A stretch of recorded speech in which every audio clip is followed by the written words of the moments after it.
Goku Sun DBZ here, and welcome back for a new top 5 criminally underrated game list. This time we are looking at, in my opinion, 5 criminally underrated games for the Nintendo 3DS. So with that said, we have a total of 2 honorable mentions.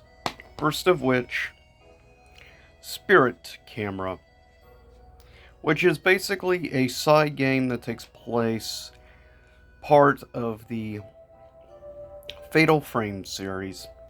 It is actually interesting.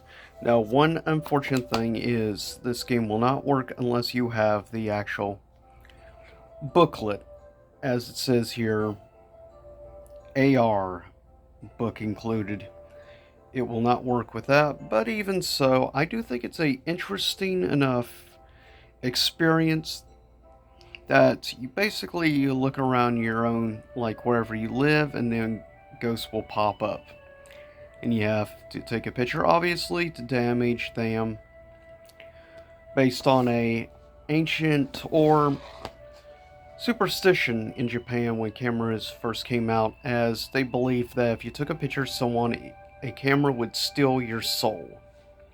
So I thought that was an interesting route to go with the series of Fatal Frame in the first place, on a older Japanese suspicion and urban legend of sorts.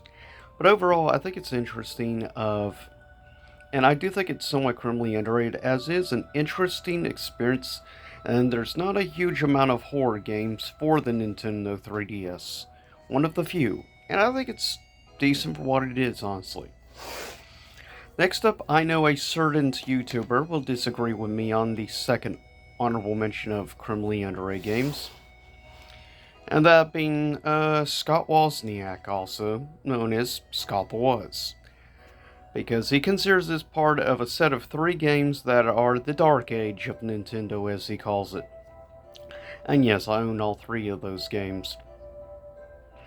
For me, out of the 3 games, I think the one I actually probably enjoyed the most, he thinks this is the worst. Personally, I actually like this. Yeah, it's a very simplistic, kind of weird, bizarre, um, old style platformer, but I actually like it for what it is, its uniqueness. I only own one other chibi robo game, however, but for me, I don't think Ziplash deserves as much hate as Scott gets it. But to each their own. That's his opinion, this is my opinion. So, take that for what you will. With it said, coming in first at number 5, in my opinion, of criminally underrated games on the 3DS, is Final Fantasy Explorers. It is an interesting game a lot of people don't talk about. Now, you can play with different characters from throughout the Final Fantasy series, as you see here. It feels more somewhat of a glorified mobile game in many aspects, though still, I don't think the combat is too bad. I would say overall gameplay was, it reminds me more of Final Fantasy Worlds, in all honesty, or Final Fantasy World. But also, one of the other things I like about it is actually the fact it does have a job system, and like shows here, you have over 20 different types of jobs you can do and master in the game. And yeah, there's iconic characters. Of course, a lot of people, for some reason, always have Lightning. For me, I think she's one of the most overrated Final Fantasy protagonists of all time. But, to each their own. But I can also say the same, though I like Cloud more. Still, I think Cloud's somewhat overrated. I prefer Zack, but anyways, with that said, yeah, for me, coming at number 5 goes to Final Fantasy Explorers, as I think the game does not get enough love.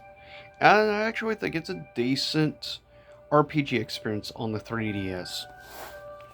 Coming in next at number 4 is actually is like a 3D remaster, where they actually did 3D versions of a bunch of classic Sega games.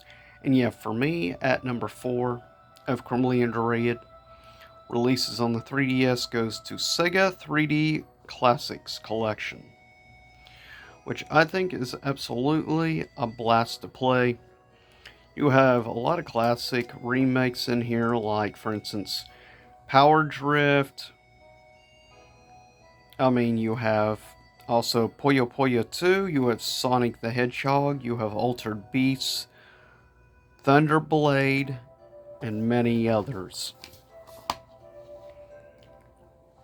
And quickly, if you want to pause, and that way you can see in all what classics you get in this. But yeah, you get basically remakes of 9 classic Sega games. And somebody who grew up with Sega, first, as my very first console I ever had was the Sega Genesis. So this collection definitely holds a special nostalgia feel for me personally, as Sonic was the very first game I would actually ever own, as it was bundled with my Sega Genesis. But Altered Beast is an interesting game. Thunderblade is not bad, but yeah, Power Drift is also not bad. But of other games you get in this, you get bonuses like Fantasy Zone 2, as well as many others. Honestly, if you get a chance, I do highly recommend checking this out. There's some good classic on-rail shooters on here, as well as many other things, as well as, of course, classic puzzle game with Puyo Puyo 2. Coming in at number 3, people always talk about the very first game called Bravely Default. Yes, but I find criminally Android, no one ever brings up the sequel to Bravely Default, and that being Bravely Second in Layer. For me, I like this game. Maybe on some aspects I like it a little more than Bravely Default 1. It definitely got a lot of praise and love, but in my opinion the sequel is, though there's also a Bravely Default 2 as well. So this one sort of gets completely overlooked, and it doesn't deserve it. And if you look at Design's artwork on the cover here, minds you an awful lot of like Roxas, doesn't it? That's how I feel. There's definitely a lot of Kingdom Hearts influences you can see, definitely in some of the artwork, though in the facial designs and stuff remind me more of Final Fantasy XII, which is somewhat considered by many to be one of the black sheep of the Final Fantasy series, though it's also one of my personal favorite FF games. With that said, but yeah, I think Bravely Second deserves to be a lot more praise and mention than it does, as it is a solid, great RPG experience on the 3DS, and I think more people, especially if you consider yourself a Square fan, should give this game, honestly, a more and more of a shot, because it definitely deserves more love than it gets. Second to last, coming in at number 2. Done by Nintendo, and yeah, has amiibo support, but I don't care about the amiibo thing. Coming in at number 2 is Monster Hunter Stories, the original.